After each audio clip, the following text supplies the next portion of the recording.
Welcome to today's Explainer, everyone. We've got an absolutely incredible tactical breakdown lined up for you today. We're diving straight into that Nations League clash that delivered some truly top-tier football drama, Portugal taking on Croatia. We're going to break down the geometry of the attacks, those desperate defensive stands, and yeah, a piece of absolute football history. We'll be zeroing in on how players exploited the penalty box, who was putting shots on target, and the whole tactical push and pull that ended in a thrilling 2-1 victory. Grab your virtual tactical board, because I'm super excited to guide you through this. Let's get started. 900. Just sit with that number for a second. It's a staggering, almost incomprehensible figure in modern football.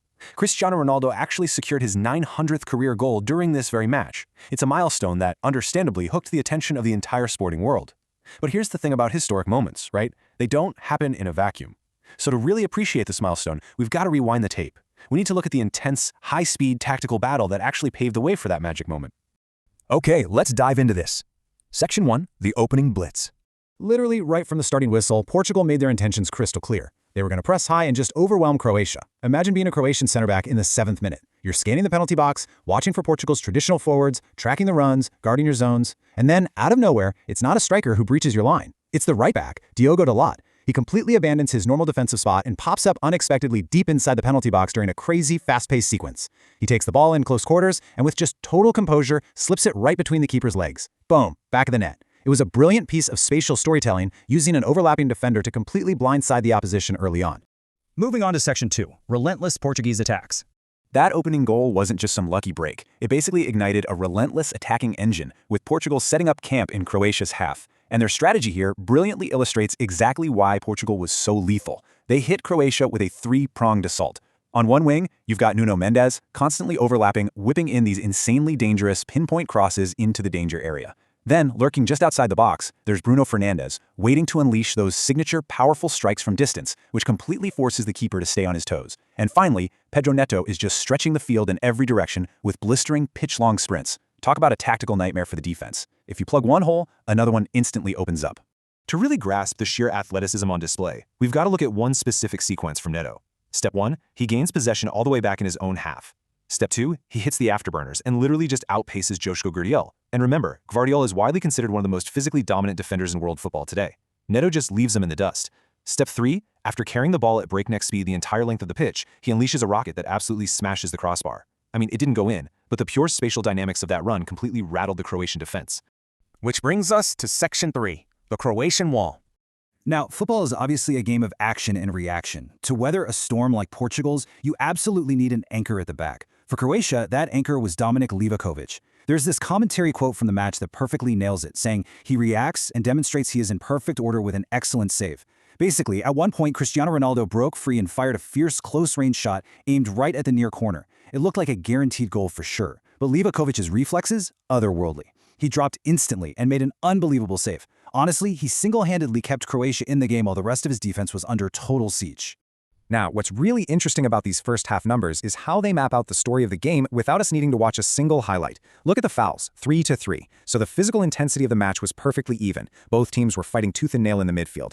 But then, look at the corners. 5 for Portugal, only 1 for Croatia. This discrepancy right here is the ultimate metric of territorial dominance. It tells us that despite things being physically even, the ball was practically living in Croatia's final third. The Portuguese attackers were just relentlessly forcing Croatian defenders to desperately clear the ball out over their own end line just to survive. Let's move into Section 4, the 900th milestone. All of this relentless pressure and those mounting corner kicks, it was all building toward an inevitable climax. Let's jump to the 34th minute and see how this builds, because it's literally textbook attacking geometry. The sequence starts with Bernardo Silva. His vision is just unmatched, right? He perfectly spots Nuno Mendes making a run into open space inside the penalty area. Now, Mendes doesn't rush it. He takes a crucial beat, looks up, and delivers a cross that is nothing short of absolute perfection. And waiting right there, dead center in the heart of the box, is Cristiano Ronaldo, timing his run flawlessly to finish with clinical precision. Just a total masterclass in breaking down a defense through rapid, intelligent ball movement. And with that beautifully orchestrated finish, history was officially made, the 900th career goal. But I also really want to draw your attention to this number, 131. That finish marked Ronaldo's 131st goal specifically for the Portuguese national team, and he did it in his 213th international appearance. Let that sink in for a second. Maintaining that kind of lethal strike rate on the international stage over 2 whole decades, that represents an almost alien level of football achievement. It is a massive testament to his unmatched longevity and just this obsessive dedication to the craft of goal scoring.